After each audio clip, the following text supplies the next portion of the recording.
Halo pemirsa Kitab Mawas Diri. Dalam video kali ini, saya akan membawakan sebuah pembahasan yang berjudul Perang Paratayuda, Gugurnya Abhimanyu. Dan semoga pembahasan ini dapat menjadi pengetahuan untuk kita semua. Tanpa berlama-lama lagi, langsung saja kita ke pembahasannya. Dikisahkan, Baratayuda diawali dengan pengangkatan Senopati Agung atau pimpinan perang kedua belah pihak.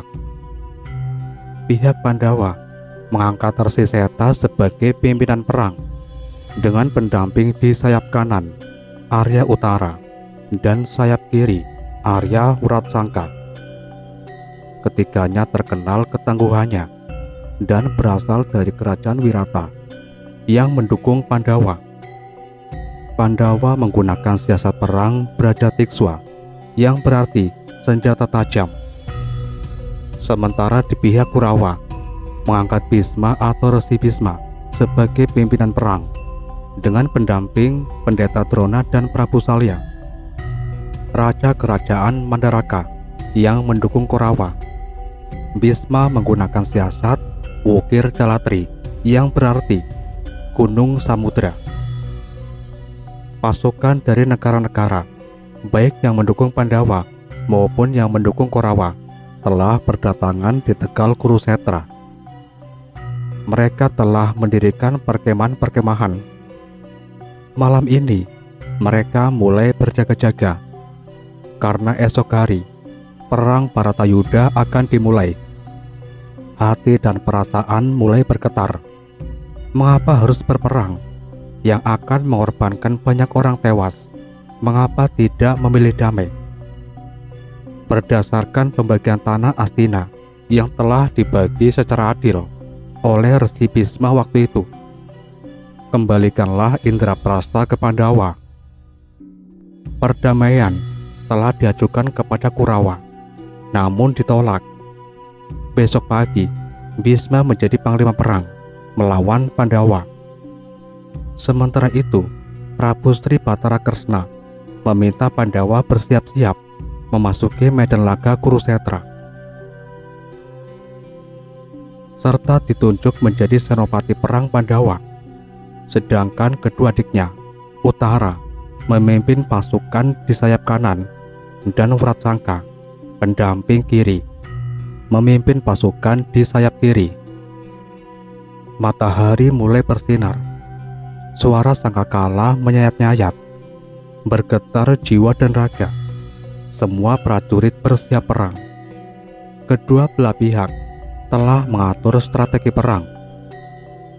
Resi Bhisma telah memasuki medan laga dan melayangkan beberapa senjata kepada prajurit Pandawa. Arjuna menangkis serangan senjata Bhisma. Sementara itu, kereta perang Bhisma melaju cepat ke tengah prajurit Pandawa. Resi Bhisma bertemu dengan Abhimanyu. Dimintanya Abhimanyu untuk mundur saja karena masih terlalu muda. Kereta perang Resi Bhisma bertemu dengan kereta perang Arjuna yang disaisi oleh Prabu Kresna. Resi Bhisma memberi pesan agar Prabu Kresna memerintahkan Srikandi maju ke medan laga. Srikandilah orang yang bisa menghantarkan kematian Resi Bhisma. Sementara kereta perang Prabu Salya mengawal kereta perang Resi Bhisma dari arah kiri. Sedangkan di sebelah kanan kereta perang Resi Bhisma adalah kereta perang Pandita Durna. Sementara itu, Arjuna kehilangan daya juang melihat Senopati Astina adalah kakeknya yang sangat disayangi. Sejak masih kecil, kakek Bhisma menyayanginya. Disinilah timbul dialog antara Prabu Kresna untuk menggugah kembali semangat Arjuna. Dialog ini dikenal dengan Bhagavad Gita. Bala tentara Korawa menyerang laksana gelombang lautan yang menggulung-gulung. Sedangkan pasukan Pandawa yang dipimpin Resiseta menyerang dengan dahsyat, seperti senjata yang menusuk langsung ke pusat kematian. Sementara itu, Rukmarata putra Prabu Salya, datang ke Kurusetra untuk menonton jalannya perang. Meski bukan anggota pasukan perang dan berada di luar garis peperangan, ia telah melanggar aturan perang dengan bermaksud membunuh Resi Seta, pemimpin perang Pandawa. Rukmarata memanah Resi Seta, namun panahnya tidak melukai sasaran. Setelah melihat siapa yang memanahnya, yakni seorang pangeran muda yang berada di dalam kereta di luar garis pertempuran, Resi Seta kemudian mendesak pasukan lawan ke arah Rukmanata. Setelah kereta Rukmarata berada di tengah pertempuran, Resi Seta segera menghantam dengan gada Kiai Pecat Nyawa hingga hancur berkeping-keping. Rukmarata, putra mahkota Mandaraka, tewas seketika. Kereta perang Resi Bisma bertemu Senopati Pandawa, Seta. Terjadilah adu panah antara Seta melawan Resi Bisma. Namun, walaupun Bisma sudah berusia lanjut, ia masih lincah memainkan panah dan pedangnya. Keduanya masih berimbang. Sementara itu, Brakudara dengan gadanya menyambar-nyambar kepala para Kurawa. Arjuna dengan panahnya melesat ke semua arah penjuru musuh, dan Nakula serta Sadewa membabat Kurawa dengan pedang kembarnya. Gatotkaca menyambar-nyambar lawannya dari angkasa. Para Kurawa banyak yang ketakutan dengan kegesitan para Pandawa. Sementara putra Wirata Utara sebagai pendamping Senopati sayap kanan dan Wratsangka di sayap kiri terus melaju ke tengah medan pertempuran. Resi Bisma mulai terdesak. Resi Bisma meninggalkan medan laga. Resi Seta mengejarnya. Resi Bisma berlari ke Sungai Gangga dan masuk ke dalam Sungai Gangga untuk menemui ibunya. Resi Bisma pamit mati kepada ibunya. Dewi Gangga merasa sedih karena seingatnya Resi Bisma yang suatu muda bernama Dewa Brata sampai sekarang hidupnya tidak pernah bahagia. Bisma mestinya yang bertahta di Astina menggantikan ayahnya. Dewi Gangga memberikan cundrik. Resi Bisma berpamitan dan keluar dari Sungai Gangga. Ternyata di luar sudah ditunggu Seta.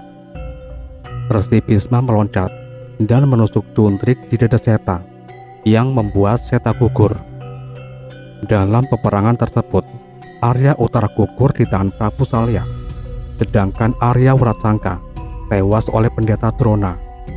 Aji Naga Kruraya, Aji Dahana, busur Naracapala, panah Kiai Cundarawa, serta senjata Kiai Salukat berhadapan dengan Resi Seta yang bersenjata gada Kiai Lukipati, pengantar kematian bagi yang mendekatinya. Pertarungan keduanya dikisahkan sangat seimbang dan seru, hingga akhirnya Bisma dapat menewaskan Resi Seta. Baratayuda babak pertama diakhiri dengan sukacita pihak Kurawa karena kematian pemimpin perang Pandawa. Resi Bisma gugur. Sementara perang semakin sengit, kini Prabu Salya telah dapat lawan yang seimbang. Prabu Salya bertemu dengan putra Wirata Utara. Kedua-duanya sama-sama gesit dalam memainkan segala senjata, dari panah, pedang, dan adu kesaktian. Namun ketika terdengar sorak-sorai, Seta gugur. Utara terlena, terperanjat, dan Utara tidak teringat lagi kalau masih di medan perang. Kesempatan baik itu tidak bisa disia-siakan oleh Prabu Salya, sehingga dengan mudah membidikan senjatanya kepada Raden Utara. Senjata Prabu Salya mengenai dada Utara, maka gugurlah Raden Utara di tangan Prabu Salya. Demikian juga Raden Wratsangka mendapat lawan tangguh, yaitu Pendeta Turna, yang gesit dan pandai oleh senjata dan kanuragan. Maka dengan mudah Pandita Turna membunuh Wratsangka. pihak Kurawa bersorak-sorai dengan gugurnya 3 satria Wirata. Kubu Pandawa sangat berduka dengan kematian 3 satria Wirata. Sementara itu, pada hari ke-10 perang Bharatayuda, Prabu Kresna meminta Sri Kandi segera bersiap untuk melawan Resi Bisma. Resi Bisma juga telah siap kembali bertempur setelah berhasil mengalahkan Seta di tepi Sungai Gangga. Dewi Sri Kandi sudah berhadapan dengan Eyang Bisma. Dewi Sri Kandi berkali-kali dipukul oleh Resi Bisma, namun tidak membalas. Tiba-tiba Resi Bisma terkesima waktu memandang Dewi Sri Kandi seperti berhadapan dengan Dewi Amba. Resi Bisma tidak bisa berbuat apa-apa. Ia teringat sekali waktu Dewi Amba dengan manja mempesona Resi Bisma. Rupanya Dewi Amba telah memasuki tubuh Dewi Sri Kandi. Melihat situasi sedemikian rupa, Prabu Kresna langsung memerintahkan Dewi Sri Kandi untuk memanah Resi Bisma. Dewi Sri Kandi segera memanah Resi Bisma. Panah pun dengan cepat melesat ke arah Resi Bisma.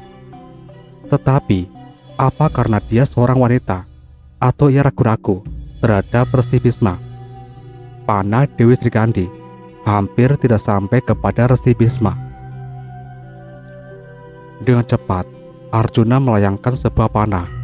Dengan kekuatan tinggi, mendorong panah Sri Kandi melaju dengan cepat dan mengenai dada Resi Bisma. Resi Bisma jatuh ke bumi. Sasangkala berbunyi seiring dengan tumbangnya Resi Bisma di tegal Kurusetra. Untuk menghormati Resi Bisma, seseorang yang telah banyak berbuat baik kepada Pandawa dan Korawa, yang merelakan melepas tahta Astina demi adik-adiknya, tetapi malah menjadikan negeri Astinapura hancur lebur. Demikianlah nasib negeri Astinapura, peninggalan ayahanda Bisma, yaitu Prabu Sentanu. Resi Bisma ingin tidur di atas bantal. Prabu Suyudana memerintahkan Dursasana mengambil tilam bersusun emas dari istana Astina. Tetapi Resi Bisma tidak mau. Resi Bisma meminta kepada Arjuna untuk mengambilkan bantal pahlawan. Secepat kilat, Arjuna mengambil busurnya dan menancapkan beberapa anak panah di dekat Resi Bisma tidur. Kepala Resi Bisma disangga di atas panah Arjuna dan menancap di tanah di bawah kepalanya. Sedangkan Werkudara memberikan perisai-perisai prajurit yang telah gugur untuk menyelimuti Resi Bisma. Resi Bisma meminta pada dewa untuk memberikan umur sampai akhir perang Bharatayuda, karena ia ingin melihat akhir perang Bharatayuda.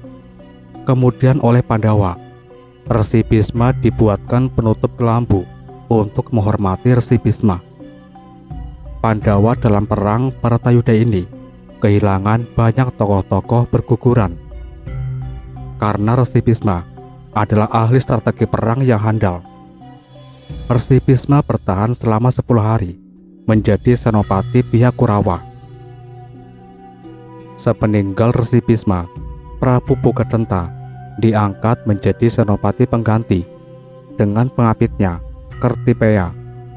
Untuk menghadapinya, Pandawa menampilkan Arjuna sebagai senopati dengan Werkudara sebagai pengapitnya, dengan mengendarai gajah Murdaningkung. Dengan seratinya Dewi Murdaningsi, Prabu Pugadenta mengamuk dengan hebatnya. Melihat keadaan itu, Arjuna dengan kereta perangnya menempuh aliran Wadyabala Astina dan membawa pasukannya menerobos masuk ke dalam pertahanan Kurawa, sehingga barisan lawan terdesak mundur. Arjuna berhadapan langsung dengan Prabu Pugadenta. Perang tanding antara dua panglima ini dimenangkan oleh Arjuna. Prabu Pugadenta beserta gajah dan seratinya mati sekaligus. Werkudara dengan gada pasukannya membabat hancur Wadyabala Astina. Bergerak seperti banteng luka, ia mendesak Senopati Pengapit Kurawa, Kartipeya, dan menghantamkan gadanya hingga dada Kartipeya hancur. Prabu Duryudana menyaksikan senopatinya gugur segera menunjuk penggantinya dan mengangkat Prabu Gardapati, Raja Puralaya, sebagai senopati dan Wresaya sebagai pengapitnya.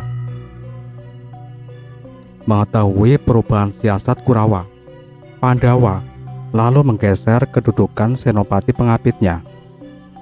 Werkudara menjadi panglima dan Arjuna sebagai pendamping. Akibat siasat Prabu Gardapati yang memancing Bima bergeser dari tempat kedudukannya ke tempat yang tidak dikenal, maka Werkudara dan Arjuna terjebak ke dalam tempat yang berlumpur atau embel atau palu.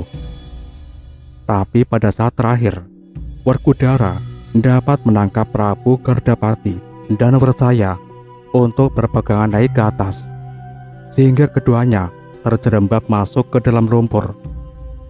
Werkudara yang menggendong Arjuna dengan memanjat punggung kuda lawannya segera meloncat keluar dari lumpur berbahaya itu.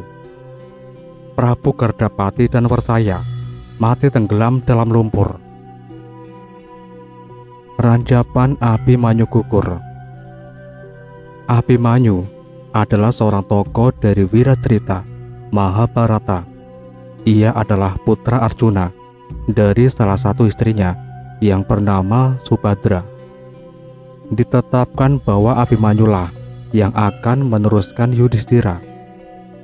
Dalam wiracarita Mahabharata, ia dianggap seorang pahlawan yang tragis. Ia gugur dalam pertempuran besar di Kurukshetra sebagai kesatria termuda dari pihak Pandawa. Karena baru berusia 16 tahun, Abhimanyu menikah dengan Utari, putri Raja Wirata, dan memiliki seorang putra bernama Parikesit yang lahir setelah ia gugur. Arti nama Abhimanyu terdiri dari dua kata Sanskerta, yaitu Abhi yang berarti berani dan Manyu berarti tabiat. Dalam bahasa Sanskerta, kata Abhimanyu secara harafiah berarti ia yang memiliki sifat tak kenal takut atau yang bersifat kepahlawanan. Kelahiran, pendidikan, dan pertempuran. Saat belum lahir, karena berada di dalam rahim ibunya, Abhimanyu mempelajari pengetahuan tentang memasuki formasi mematikan yang sulit ditembus bernama Cakravyuha dari Arjuna. Mahabharata menjelaskan bahwa dari dalam rahim ia menguping pembicaraan Kresna yang sedang membahas hal tersebut dengan ibunya Subhadra. Kresna berbicara mengenai cara memasuki Cakravyuha, dan kemudian Subhadra, ibu Abhimanyu, tertidur. Maka sang bayi tidak memiliki kesempatan untuk tahu bagaimana cara meloloskan diri dari formasi itu. Abhimanyu menghabiskan masa kecilnya di Dwaraka, kota tempat tinggal ibunya. Dilatih oleh ayahnya yang bernama Arjuna, yang merupakan seorang kesatria besar, dan diasuh di bawah bimbingan Kresna. Ayahnya menikahkan Abhimanyu dengan Utari, putri Raja Wirata, untuk mempererat hubungan antara Pandawa dengan keluarga Raja Wirata. Saat pertempuran Paratayuda yang akan datang, Pandawa menyamar untuk menuntaskan masa pembuangannya tanpa diketahui di kerajaan Raja Wirata, yaitu Matsya. Sebagai cucu Dewa Indra, dewa senjata ajaib sekaligus dewa peperangan, Abhimanyu merupakan kesatria yang gagah berani dan ganas karena dianggap setara dengan kemampuan ayahnya. Abhimanyu mampu melawan kesatria-kesatria besar seperti Drona, Karna, Duryodhana, dan Dursasana. Ia dipuji karena keberaniannya dan memiliki rasa setia yang tinggi terhadap ayahnya, pamannya, dan segala keinginan mereka. Kematian Abhimanyu. Pada hari ke-13 Partayuda, pihak Korawa menentang Pandawa untuk mematahkan formasi perang melingkar yang dikenal sebagai Cakravyuha. Para Pandawa menerima tantangan tersebut karena Kresna dan Arjuna tahu bagaimana cara mematahkan formasi tersebut. Namun pada hari itu, Kresna dan Arjuna sibuk bertarung dengan laskar Samsaptaka. Oleh karena Pandawa sudah menerima tantangan tersebut, mereka tidak memiliki pilihan, namun mencoba untuk menggunakan Abhimanyu yang masih muda, yang memiliki pengetahuan tentang bagaimana cara mematahkan formasi Cakravyuha, namun tidak begitu tahu bagaimana cara keluar dari dalamnya. Untuk meyakinkan bahwa Abhimanyu tidak akan terperangkap dalam formasi tersebut, Pandawa bersaudara memutuskan bahwa mereka dan sekutu mereka akan mematahkan formasi itu bersama Abhimanyu dan membantu sang pemuda keluar dari formasi tersebut.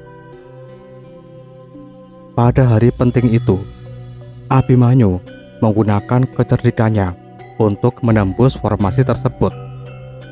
Pandawa bersaudara dan sekutunya mencoba untuk mengikuti di dalam formasi, namun mereka dihadang oleh Jayadratha, Raja Sindhu yang memakai anugerah Siwa agar mampu menahan para Pandawa kecuali Arjuna. Hanya untuk 1 hari, Abhimanyu ditinggal sendirian untuk menangkis serangan pasukan Korawa. Abhimanyu membunuh dengan bengis beberapa ksatria yang mendekatinya, termasuk putra Duryodhana, yaitu Laksamana. Setelah menyaksikan putra kesayangannya terbunuh, Duryodhana marah besar dan menyusup segenap pasukan Korawa untuk menyerang Abhimanyu. Karena gagal menghancurkan baju sirah Abhimanyu atas nasihat Drona, karena menghancurkan busur Abhimanyu dari belakang, kemudian karetnya dihancurkan, kusir dan kudanya dibunuh, dan seluruh senjatanya terbuang. Putra Dursasana mencoba untuk bertarung dengan tangan kosong dengan Abhimanyu. Namun, tanpa menghiraukan aturan perang, pihak Korawa menyerang Abhimanyu secara serentak. Abhimanyu mampu bertahan sampai pedangnya patah, dan roda kereta yang ia pakai sebagai perisai hancur berkeping-keping. Tak berapa lama kemudian, Abhimanyu dibunuh oleh putra Dursasana dengan cara menghancurkan kepalanya dengan gada. Arjuna membalas dendam. Berita kematian Abhimanyu membuat Arjuna sangat sedih dan sakit hati. Ia sadar bahwa seandainya Jayadratha tidak menghalangi putra Pandawa memasuki formasi Cakravyuha, Abhimanyu pasti mendapat bantuan. Ia kemudian bersumpah akan membunuh Jayadratha pada hari berikutnya sebelum matahari tenggelam. Menanggapi hal itu, pihak Korawa menempatkan Jayadratha sangat jauh dari Arjuna. Ribuan pasukan dan ksatria mengelilingi dan melindungi Jayadratha. Arjuna berusaha menjangkau Jayadratha, namun ribuan pasukan Korawa menghalanginya. Hingga matahari hampir terbenam, Jayadratha masih jauh dari jangkauan Arjuna. Melihat hal itu, Kresna menggunakan kecerdikannya. Ia membuat gerhana matahari sehingga suasana menjadi gelap, seolah-olah matahari sudah tenggelam. Pihak Korawa maupun Pandawa mengira hari sudah malam, dan sesuai aturan mereka menghentikan peperangan dan kembali ke kubu masing-masing. Dengan demikian, pihak Korawa tidak melanjutkan pertarungan dan Jayadrata tidak dalam perlindungan mereka lagi. Saat kereta Arjuna dekat dengan kereta Jayadrata, matahari muncul lagi dan Kresna menyuruh Arjuna agar menggunakan kesempatan tersebut untuk membunuh Jayadrata. Arjuna mengangkat busurnya dan meluncurkan panah, memutus leher Jayadrata. Tepat pada saat tersebut, hari sudah sore, matahari sudah tenggelam, dan Arjuna berhasil menuntaskan sumpahnya untuk membunuh Jayadrata. Penjelasan mengenai kematiannya, Abhimanyu adalah inkarnasi dari putra Dewa Bulan. Ketika sang Dewa Bulan ditanya oleh dewa yang lain mengenai kepergian putranya ke bumi, ia membuat perjanjian bahwa putranya tinggal di bumi hanya selama 16 tahun, sebagaimana ia tak dapat menahan perpisahan dengan putranya. Abhimanyu berusia 16 tahun saat ia terbunuh dalam pertempuran. Putranya Abhimanyu, yaitu Parikesit, lahir setelah kematiannya dan menjadi satu-satunya kesatria keluarga Kuru yang selamat setelah Partayuda dan melanjutkan garis keturunan Pandawa. Abhimanyu seringkali dianggap sebagai kesatria yang terberani dari pihak Pandawa. Ia sudi melepaskan hidupnya saat peperangan dalam usia yang masih sangat muda. Abhimanyu dalam pewayangan Jawa. Dalam khasanah pewayangan Jawa, Abhimanyu sebagai putra Arjuna merupakan tokoh penting. Di bawah ini dipaparkan ciri khas tokoh ini dalam budaya Jawa yang sudah berkembang lain daripada tokoh yang sama di India. Riwayat dikisahkan Abhimanyu karena kuat tapanya mendapatkan wahyu mahkota raja. Wahyu yang menyatakan bahwa keturunannya lah yang akan menjadi penerus tahta Raja Hastina. Abhimanyu dikenal pula dengan nama Angkawijaya, Jaya Murcita, Jaka Pangalasan, Partasura, Kiriatmaja, Sumbadra Atmaja, Wanudara, dan Wirapatana. Ia merupakan putra Arjuna, salah satu dari 5 kesatria Pandawa, dengan Dewi Subadra, putri Prabu Basudewa, Raja Mandura, dengan Dewi Dewaki. Ia mempunyai 13 orang saudara lain ibu: Sumitra, Bratalaras, Bambang Irawan, Kumaladewa, Kumala Sakti, Wisanggeni, Wilungangga, Endang Pergiwa, Endang Pergiwati, Prabakusuma, Wijanarka, Anantadewa, dan Bambang Sumbada. Abhimanyu merupakan makhluk kekasih Dewata. Sejak dalam kandungan, ia telah mendapat wahyu hidayat yang mampu membuatnya mengerti dalam segala hal. Setelah dewasa, ia mendapat wahyu Cakraningrat, suatu wahyu yang dapat menurunkan raja-raja besar. Abhimanyu mempunyai sifat dan watak yang halus, baik tingkah lakunya, ucapannya tenang, hatinya keras, besar tanggung jawabnya, dan pemberani. Dalam olah keprajuritan, ia mendapat ajaran dari ayahnya, Arjuna. Sedang dalam olah ilmu kebatinan, mendapat ajaran dari kakeknya, Bagawan Abhyasa. Abhimanyu tinggal di kesatrian Palangkawati. Setelah dapat mengalahkan Prabu Jaya Murcita, ia mempunyai 2 orang istri, yaitu Dewi Siti Sundari, putri Prabu Kresna, Raja Negara Dwarawati, dengan Dewi Pratiwi, Dewi Utari, putri Prabu Maswapati, dengan Dewi Ni Yustinawati dari negara Wirata, dan berputra Parikesit. Bharatayuda. Abhimanyu gugur dalam perang Bharatayuda. Setelah sebelumnya seluruh saudaranya mendahului gugur. Pada saat itu, kesatria dari pihak Pandawa yang berada di medan laga dan yang menguasai gelar strategi perang hanya 3 orang, yakni Werkudara, Arjuna, dan Abimanyu. Gatotkaca menyingkir karena merentangkan senjata Kunta Wijayandanu.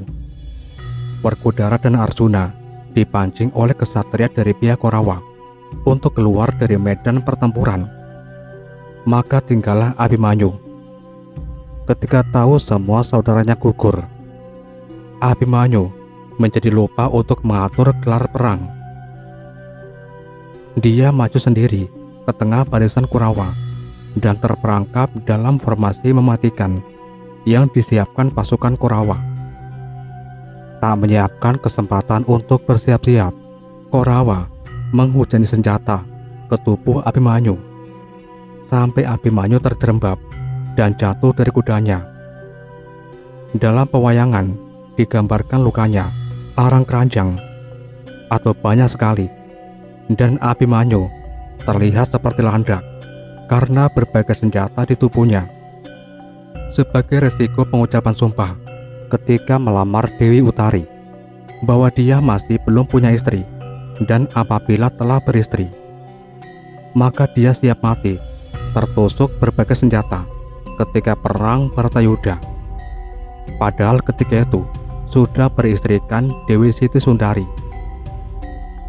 dengan senjata yang menancap di seluruh tubuhnya, sehingga dia tidak bisa jalan lagi dan tidak membuat Abimanyu menyerah. Dia bahkan berhasil membunuh putra mahkota Hastina, Lesmana Mandrakumara, dengan melemparkan keris pulang geni setelah menembus tubuh 4 prajurit lainnya. Pada saat itu, pihak Korawa tahu bahwa untuk membunuh Abimanyu harus memutus langsang yang ada di dadanya. Kemudian Abimanyu pun gugur oleh gada Kiai Kilanggang atau Kali Asem milik Jayadrata, kesatria Panakeling. Sampai di sini dulu pembahasan kita kali ini. Dan nantikan kelanjutan pembahasan ini di video berikutnya. Tetap di channel Kitab Mawas Diri.